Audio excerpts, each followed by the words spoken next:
Hey, good morning. Here's something that happened yesterday that happens more often, and I want to bring it to people's attention.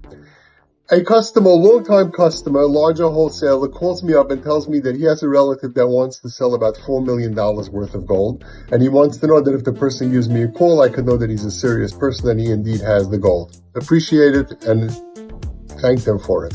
Then he adds, wants to let me know that that person already got an offer for the gold at a substantially higher price than the gold price is. I reacted to that and I told him, excuse me, I sell you gold cheaper than that. How would it be possible for me to pay you more? So he tells me, I don't know. I'm just mentioning it to you that he got a serious offer.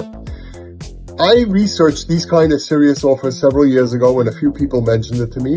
And what I found was there was one company out there that I actually called because I told a customer who was here with 10 kilo bars of gold to sell to me. And he told me so-and-so company told me they offered him $40 above the price of gold. And I called the company and indeed on the telephone, the person that picked up the phone did say $40 above gold. So I told him, so if hypothetically I had by you 10 kilos, what would you pay me? He said, well, we couldn't pay you anything because you don't have it here.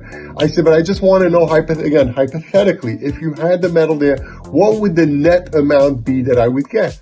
And all of a sudden, he does something on his calculator, and he comes back with about 8% less than the price of gold. So I told him, but 1 second, if you quoted me X dollars, the gold price at that point was whatever it was, and I said, when I add that dollar amount and I multiply by 10 kilos, I'm getting a much higher number. He said, well, yes. He says, we do pay that indeed price, but then there's commission, there's sales, there's a fee, a service fee, a handling fee, and all of a sudden, by the time he got done with all these fees, he was actually running several percentage points below gold. I then turned around to this customer, facetiously asking him, hey, can I give you a lower price than I offered you originally? But just bear in mind, companies make quotes. I had a customer once, and he was he was once upon a time a decent-sized customer.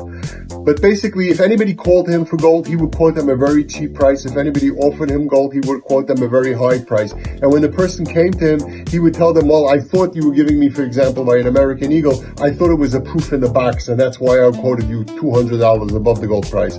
Or if he quoted the person way below, he would take out a bar, a coin, whatever that was damaged and things like that, and tell him, there it is. Oh, you want a regular American Eagle? Okay, fine, that's the $200 more.